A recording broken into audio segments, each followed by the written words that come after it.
Assalamualaikum warahmatullahi wabarakatuh. Kita akan lanjutkan kuliah mengenai teknologi smelting reduction.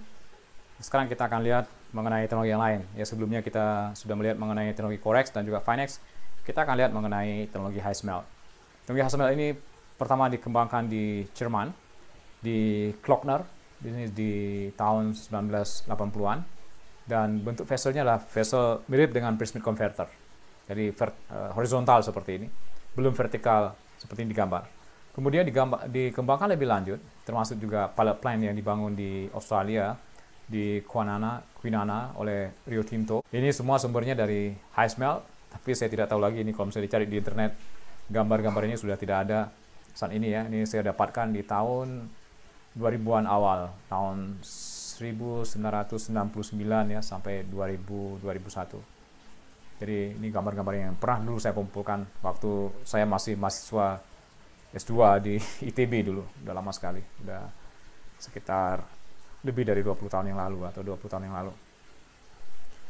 Jadi ini pengembangannya sampai mereka juga, Anda lihat di sini ya, vertical reaktor. Jadi mereka menggunakan semuanya, idenya adalah horizontal reaktor. Kemudian setelah itu baru disempurnakan menjadi vertical reaktor pada tahun 1997. Jadi menjadi seperti ini. Ini bentuknya. Jadi semuanya itu akan berlangsung di dalam sini, dalam reaktor ini.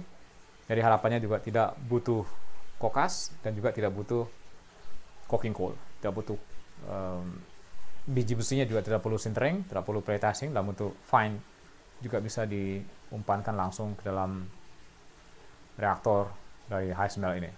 Kita lihat detail. Jadi ini prinsipnya. Di bagian kiri kanan mereka menghembuskan biji besi dan juga batu bara. Kemudian di bagian tengah mereka menghembuskan, ini semacam burnernya, menghembuskan udara. Jadi ini prinsip dari yang teknologi yang dikembangkan di tahun 1990-an. Ini sudah menjadi reaktornya vertikal. Yang awalnya adalah reaktornya horizontal seperti ini. Ini yang dilakukan percobaan di Jerman, di Klockner pada tahun 1982 sampai 86. Kemudian setelah itu juga dilakukan penelitian berikutnya. Ini masih horizontal reaktor, ya, masih mungkin bentuknya saya tidak tahu persis ini horizontal reaktornya. Apakah dia bisa berputar? Kalau misalnya dilihat bisa saja dia berputar untuk tapping dan segala macam ya. Saya tidak tahu persis. Tapi sepertinya bisa berputar mirip dengan prismatic converter reaktornya. Kemudian setelah itu mereka membuat menjadi reaktor yang vertikal, yang seperti digambar di sini ya.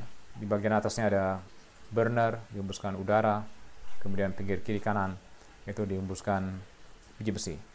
Salah satu permasalahan di sini yang termasuk besar adalah pergerakan dari metal di sini agresif sekali karena ini dihembuskan dari kiri, dari atas gitu ya.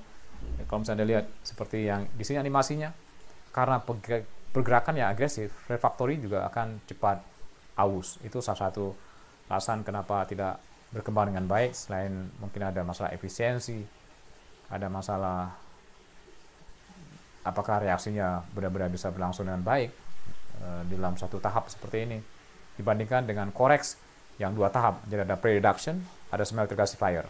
Finex juga sama ya, ada pre-reduction, ada smelter gasifier. Sementara ini di dalam satu reaktor semuanya dari Fe2O3 menjadi Fe, satu tahap gitu.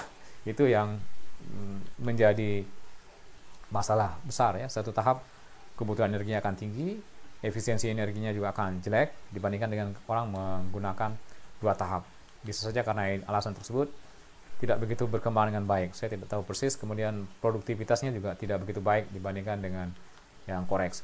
Walaupun setelah itu, kalau misalnya kita lihat konsepnya, ini masih satu reaktor di bagian bawah di sini ya. Jadi ini biji besinya, kemudian ini akan diumpankan masuk ke dalam high smelt. Bagian sini adalah sebagai burnernya atau dihembuskan udara atau oksigen di situ. Jadi ini adalah reaksinya terjadi di sini. Termasuk juga batu bara itu dihembuskan melalui kiri kanan tuyers yang atau tuyers mirip dengan tuyers yang pipa atau lens yang digunakan untuk menginjeksikan baik batu bara maupun biji besi. Kemudian setelah itu muncul ide karena gas yang keluar ini masih mengandung CO yang tinggi ya, sama seperti di Corex. Mereka punya ide, wah ini gasnya bisa juga digunakan sebagai preduktor gitu ya, untuk prereduksi. Ini digunakan untuk ke sini untuk kira-kira melakukan proses reduksi awal terlebih dahulu. Setelah itu keluar, dia sudah reduksi sebagian. Apalagi kalau misalnya temperaturnya udah tinggi, tapi biasanya tidak ada peningkatan temperatur yang signifikan ya.